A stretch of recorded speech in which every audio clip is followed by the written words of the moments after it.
యుద్ధం ముగిసినట్లేనా? ట్రంప్ చెప్తున్నట్లుగా ఇరాన్తో ఫలప్రదంగా చర్చలు జరుగుతున్నాయా? లేకపోతే ఇరాన్ చెప్తున్నట్లుగా చర్చలు గిర్చలు ఏం లేవా? అసలెందుకు ట్రంప్ 5 రోజుల పాటు యుద్ధానికి విరామం ఇచ్చారు? ఇరాన్ పెడుతున్న కండిషన్స్కి అమెరికా ఓకే అంటుందా? ఒకవేళ నో చెబితే యుద్ధం కొనసాగిద్దాం అంటున్న ఇరాన్తో అమెరికా మళ్లీ తలబడుతుందా? పశ్చిమాసియాలో శాంతి కుసుమాలు విరియాలని ప్రపంచ దేశాలన్నీ కోరుకుంటున్నాయి, ఒక్క ఇజ్రాయెల్ తప్ప. ఇరాన్ యుద్ధం ఆగిపోతే ఇజ్రాయెల్ సర్దుకుపోతుందా? ఇరాన్ అంతమే నా లక్ష్యం అంటూ అమెరికాని ఎదిరించి నేతన్యాహు మళ్లీ యుద్ధ జ్వాలలు రాజేస్తారా?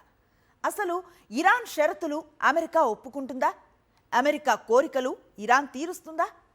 ఎన్నో ప్రశ్నలు, వాటి సమాధానాలే ఇకపై మిడిల్ ఈస్టులో రగిలేది సమరమా, ఎగిరేది శాంతి కపోతమా అన్నదే తేలుస్తాయి.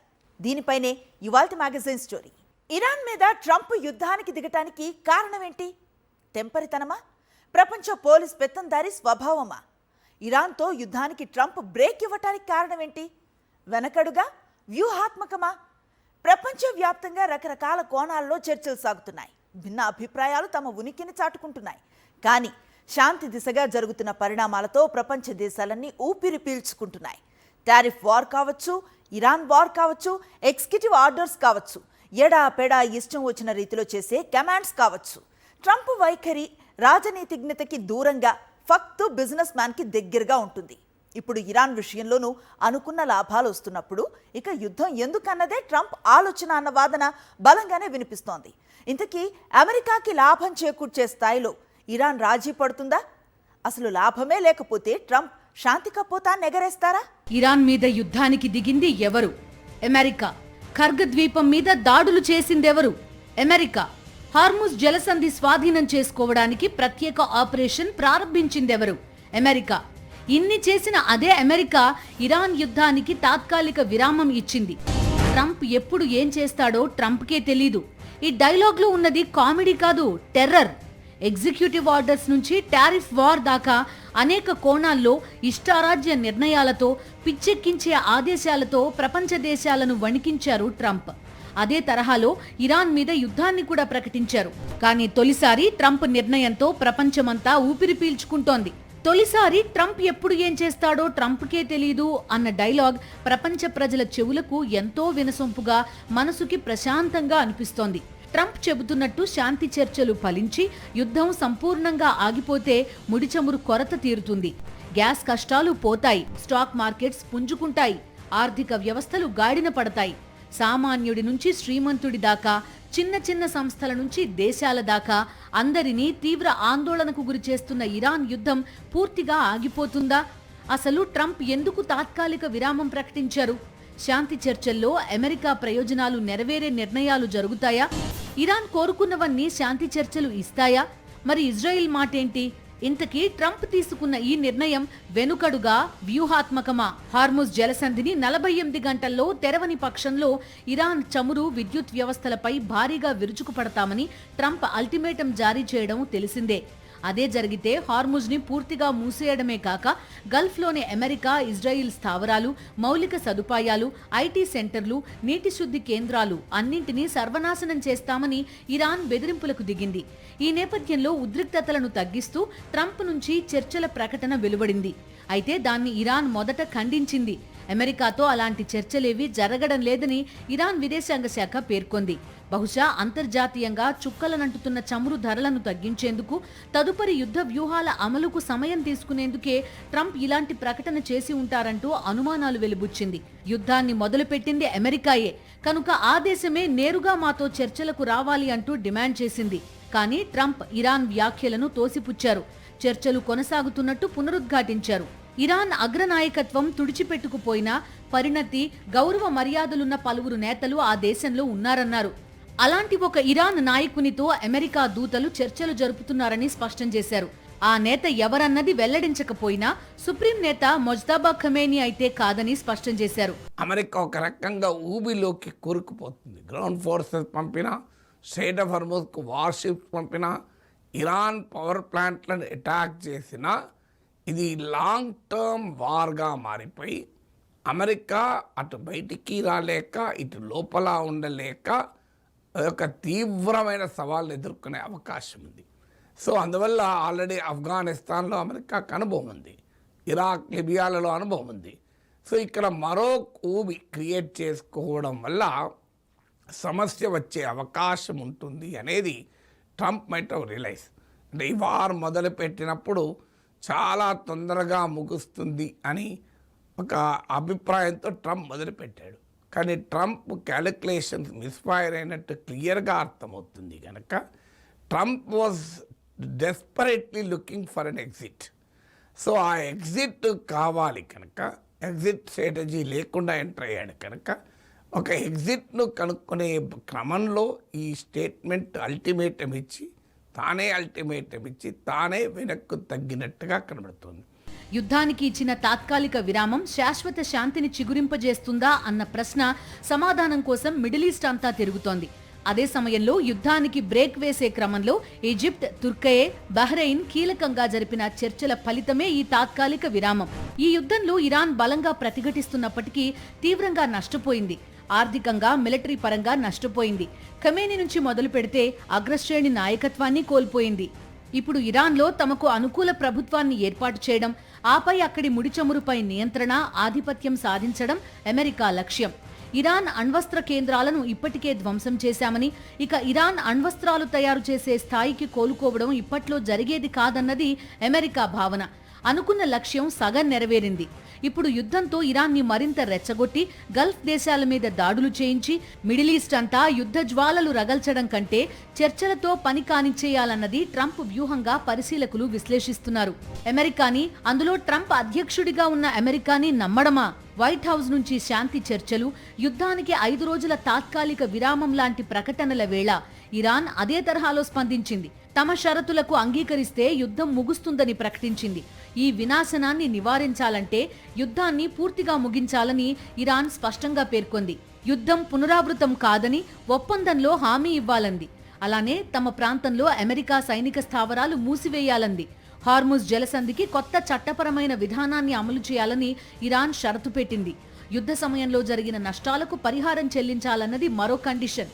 ఇలానే ఇరాన్ వ్యతిరేక మీడియా కార్యకర్తలపై విచారణ, అప్పగింత అన్నది మరో షరతు. ఇరాన్ షరతులను ఒకసారి గమనిస్తే అమెరికా వాటిని అంగీకరిస్తుందా లేదా అని చెప్పడానికి పెద్దగా ఆలోచించాల్సిన అవసరం లేదు. ఎట్టి పరిస్థితుల్లోనూ అమెరికా అంగీకరించదు. మరలాంటప్పుడు మళ్లీ యుద్ధం తప్పదంటే అందుకు తాము పూర్తి సిద్ధంగా ఉన్నామని ఇరాన్ తేల్చి చెప్తోంది. హార్ముజ్ జలసంధిపై కొత్త చట్టపరమైన విధానం అంటే హార్ముజ్ కేంద్రంగా ఆర్థికంగా మరింత బలపడే ఆలోచనలో ఇరాన్ ఉంది. అదే జరిగితే ప్రపంచ ముడి చమురు నిల్వలపై తన నియంత్రణ ఉండాలన్న అమెరికా ఎత్తుగడ పారదు. అసలు ఆ ముడి చమురు నిల్వలపై ఆధిపత్యం కోసమే నాడు సద్దాం హుస్సేన్ ని టార్గెట్ చేసింది. వెనెజువెలా అధ్యక్షుణ్ణి ఆయన దేశంలోనే కిడ్నాప్ చేసి అమెరికాకి ఎత్తుకొచ్చేసింది. ఇప్పుడు ఇరాన్ మీద యుద్ధానికి దిగింది. దీంతో 5 రోజుల తర్వాత మళ్లీ యుద్ధం తప్పదా అన్న అనుమానాలు తమ బలాన్ని పెంచుకుంటున్నాయి. మరోవైపు ఇజ్రాయిల్ మాత్రం అమెరికా తీరుపై ఆగ్రహంగా ఉంది. ఇరాన్ విషయంలో తాము వెనక్కి తగ్గేది లేదంటోంది.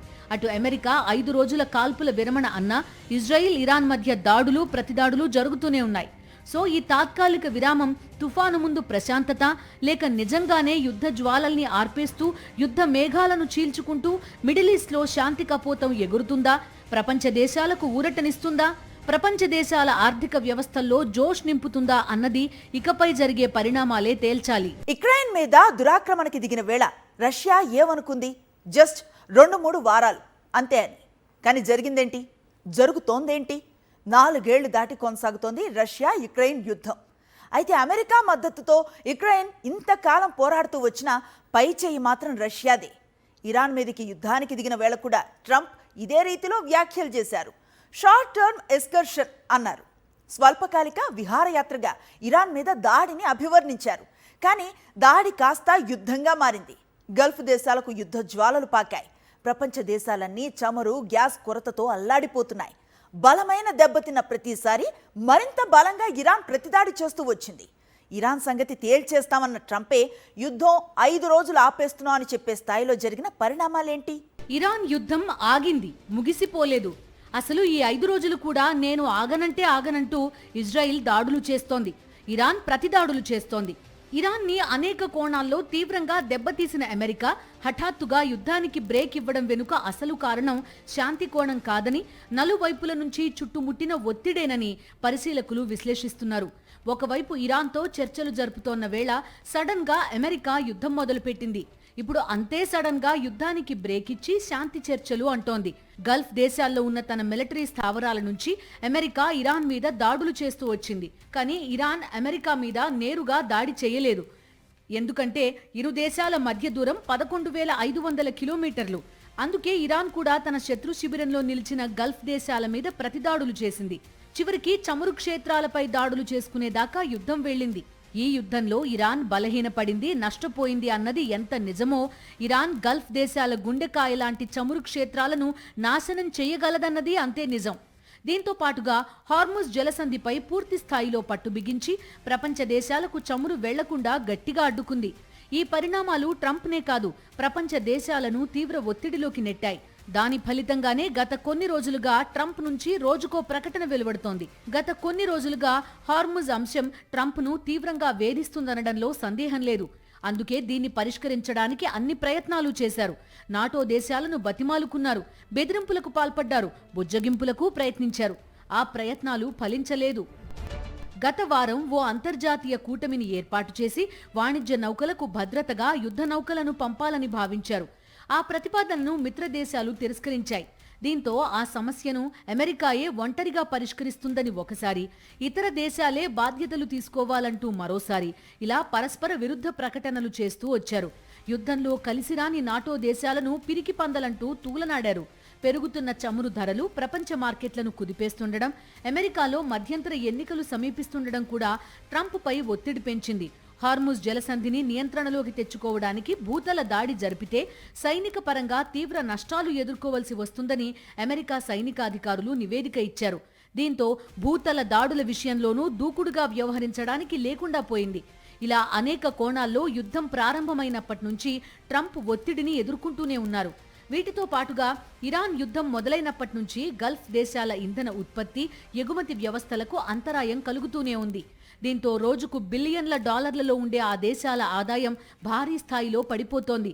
ఇక తమ సౌత్ పార్స్ గ్యాస్ ప్లాంట్పై ఇజ్రాయిల్ చేసిన దాడికి ప్రతిగా ఖతార్లోని రస్లఫాన్ గ్యాస్ ప్లాంట్పై ఇరాన్ దాడి చేసింది. రస్లఫాన్పై ఇరాన్ చేసిన దాడి ప్రపంచ ఇంధన మార్కెట్లను కుదిపేసింది. అలానే యుద్ధం వల్ల గల్ఫ్లోని పర్యాటక ప్రాంతాలు బోసిపోయాయి. దీంతో గల్ఫ్ దేశాల నుంచి కూడా ట్రంప్ మీద తీవ్రమైన ఒత్తిడి వచ్చినట్టుగా పరిశీలకులు విశ్లేషిస్తున్నారు. ఇరాన్ మీద భీకరమైన దాడులు చేయడం ట్రంప్కి పెద్ద కష్టమేం కాదు. కానీ అందుకు ప్రతిదాడిగా గల్ఫ్ దేశాల్లోని చమురు క్షేత్రాలు, మౌలిక వసతులను టార్గెట్ చేస్తామని ఇరాన్ ముందు నుంచి చెప్తూనే వస్తోంది. దీంతో యుద్ధాన్ని ముందుకు తీసుకెళ్లి ప్రపంచ దేశాల ముందు మరిన్ని సంక్షోభాలను ఉంచడం కన్నా తాత్కాలిక యుద్ధ విరామం వైపే ట్రంప్ మొగ్గు చూపారు. అయితే తన షరతులు అంగీకరించకపోతే యుద్ధం కొనసాగుతుందని ఇప్పటికే ఇరాన్ ప్రకటించింది. దీంతో ఈ కాల్పుల విరమణ నిజంగానే తాత్కాలికమైపోతుందా అన్నది ఆందోళనకరంగా మారింది. ఇరాన్, ఇజ్రాయెల్ ఇరు దేశాల మధ్య దశాబ్దాల పాటు ప్రాక్సీ వార్ సాగింది. అయితే రెండు దేశాల మధ్య ప్రత్యక్ష యుద్ధం అన్నది ఇదే మొదటిసారి. అనేక సార్లు యుద్ధం తప్పదు అనే పరిస్థితులు ఏర్పడ్డా ఆ తర్వాత చల్లబడుతూ వచ్చాయి. కానీ ఈసారి మాత్రం ఇజ్రాయెల్కి అమెరికా తోడైంది. ఆ మాటకొస్తే యుద్ధ నగారా మోగించింది అమెరికానే. ఇప్పుడు అదే అమెరికా యుద్ధానికి తాత్కాలిక విరామం అనేసింది. శాంతి చర్చలు అంటోంది. అటు ఇరాన్ మా షరతులు అంగీకరిస్తేనే అంటోంది. కానీ ఇజ్రాయెల్ మాత్రం వెనక్కి తగ్గేదే లేదంటోంది. తమ దేశ ప్రయోజనాలే తమకు ముఖ్యం అంటోంది. దాడులను కొనసాగిస్తామంటోంది. అమెరికాని కాదని ఇజ్రాయెల్ యుద్ధం కొనసాగిస్తుందా? ఇరాన్ కోసం అమెరికా ఇజ్రాయెల్ చేతులు కట్టేస్తుందా? అసలు ఇరాన్ అమెరికాని నమ్ముతుందా? అన్నింటికన్నా ముఖ్యంగా చర్చల వేళ అమెరికా నిజాయితీగా వ్యవహరిస్తుందా? ఇజ్రాయెల్ వర్సెస్ ఇరాన్ కేంద్రంగా దశాబ్దాలుగా ఉద్రిక్తతలు కొనసాగుతున్నాయి. ఇరాన్ రహస్యంగా అణుబాంబు తయారు చేస్తోందని, అది తుది దశకు చేరుతోందని ఇజ్రాయిల్ బలంగా అనుమానిస్తోంది. 2025 జూన్లో నతాంజ్ అణు కేంద్రంపై దాడుల వెనుక కారణం కూడా ఇదే. తన అణు కార్యక్రమం పౌర అవసరాల కోసమేనని ఇరాన్ తొలి నుంచి చెబుతోన్నా ఇజ్రాయిల్, అమెరికాతో పాటు అనేక పాశ్చాత్య దేశాలు నమ్మలేదు. నిజానికి ఇరాన్ చేపట్టిన అణు కార్యక్రమ పురోగతిని అడ్డుకోవడానికి ఇజ్రాయిల్ దశాబ్దానికి పైగానే ప్రయత్నాలు చేస్తోంది. అందులో చాలా విజయాలు సాధించిందని కూడా చెప్పాలి. ఇరాన్ శాస్త్రవేత్తలు గుర్తు తెలియని వారి చేతిలో అనుమానాస్పదంగా హత్యకు గురయ్యారు. అణు కార్యక్రమం సైనికాధిపతి బ్రిగేడియర్ జనరల్ ఫక్రీజాదే 2020లో తెహ్రాన్ సమీపంలో హత్యకు గురయ్యారు. దీని వెనుక అమెరికా, ఇజ్రాయెల్ స్కెచ్ ఉందన్నది జగమెరిగిన సత్యం. అలానే ఇరాన్లోని యురేనియం శుద్ధి చేసే యంత్రాల్లో విధ్వంసకర కంప్యూటర్ వైరస్ ని చొప్పించడంలో అమెరికా, ఇజ్రాయెల్కి చెందిన సైబర్ గూఢచారులు సక్సెస్ అయ్యారు. దీని కోడ్ నేమ్ స్టక్స్నెట్. ఇలా ఇరాన్ అణు కార్యక్రమాన్ని అమెరికా, ఇజ్రాయెల్ తమదైన శైలిలో టార్గెట్ చేస్తూనే ఉన్నాయి. 2025 నతాన్స్ అణు కేంద్రంపై దాడితో ఇజ్రాయెల్ డైరెక్ట్ వార్ కి రెడీ అనేసింది. ఇక ఇప్పుడు అమెరికానే ఒక అడుగు ముందుకేసి యుద్ధానికి తెరతీసింది. ఇప్పుడు హఠాత్తుగా అమెరికా 5 రోజుల పాటు యుద్ధానికి బ్రేక్ ఇవ్వడంతో ఇజ్రాయెల్ ప్రధాని నెతన్యాహు తీవ్ర అసహనంతో ఉన్నారు. ఒకవేళ ఇరాన్, అమెరికా మధ్య ఏదైనా ఒప్పందం జరిగితే ఇజ్రాయెల్ ప్రయోజనాలు కాపాడేలా అది ఉండాలని తేల్చి చెబుతున్నారు. అదే సమయంలో ఇరాన్ మరియు లెబనాన్లలో మా దాడులు కొనసాగుతాయని నెతన్యాహు స్పష్టం చేస్తున్నారు. మరోవైపు అసలు శాంతి చర్చలు అమెరికా ఎవరితో చేస్తోందో వెల్లడించలేదు. అలానే అమెరికాని ఇరాన్ ఎంతవరకు నమ్ముతుందన్న ప్రశ్నకి ఎవరి దగ్గర సరైన సమాధానం లేదు. ఎందుకంటే జరుగుతోన్న చర్చలను బ్రేక్ చేసి యుద్ధం మొదలుపెట్టిన అమెరికా ఇప్పుడు యుద్ధానికి బ్రేక్ ఇచ్చి శాంతి చర్చలు అంటోంది. చర్చలు పురోగతిలో ఉన్నాయి గనక నేను యుద్ధాన్ని ఆపుతున్నాను 5 రోజుల పాటు అన్నాడు. కానీ సరిగ్గా ఫిబ్రవరి 28 రోజు ఈ యుద్ధం మొదలుపెట్టే నాడు ఒమన్లో అమెరికా, ఇరాన్ల మధ్య వాస్తవంగా చర్చలు జరుగుతున్నాయి. ఒమన్ ఫారెన్ మినిస్టర్ బహిరంగంగా ప్రకటించాడు, 24 అవర్స్లో అమెరికా, ఇరాన్ల మధ్య డీల్ కుదురుతుంది. అమెరికా పెట్టిన కండిషన్స్ను దాదాపు ఇరాన్ అంగీకరించింది అని. సో ఒమన్లో జరుగుతున్న చర్చల్ని అమెరికా ప్రభుత్వం ధృవీకరించింది, ఇరాన్ ప్రభుత్వం కూడా ధృవీకరించింది. ఇప్పుడు ట్రంప్ చెప్తున్న చర్చల్లాగా కాదది. సో మరి డీల్ కుదిరే సమయంలో వార్ మొదలైంది. సరిగ్గా లాస్ట్ జూన్ 2025లో కూడా 12-డే వార్ కూడా మొదలైన సమయం చూస్తే అమెరికాకు, ఇరాన్కు మధ్య అనేక రౌండ్ల చర్చలు జరుగుతున్న సమయంలో మధ్యలో ఇజ్రాయెల్ దాడులు మొదలుపెట్టింది. వాస్తవంగా ట్రంప్ ప్రకటన అయితే కొన్ని వారాల పాటు యుద్ధము జరగదు అని ప్రకటించి ఆ మాట అన్న కొద్ది రోజులకే వార్ మొదలుపెట్టాడు. సో అందువల్ల చర్చల పురోగతిని చూసి నేను 5 రోజుల పాటు దాడుల్ని వాయిదా వేస్తున్నానే ట్రంప్ అంటే, అసలు చర్చలు బ్రహ్మాండంగా సాగుతూ డీల్ కూడా కుదిరే సమయంలో కదా ఈ యుద్ధం చేసింది. ఇప్పుడు మరి కొత్తగా చర్చల ద్వారా సాధించేది ఏమిటి అనే ప్రశ్న ఉత్పన్నమవుతుంది. యుద్ధంలో ఫలానా వాళ్లే గెలిచారని చెప్పలేం. స్పష్టమైన విజేతలెవరన్నది చెప్పడం కష్టం.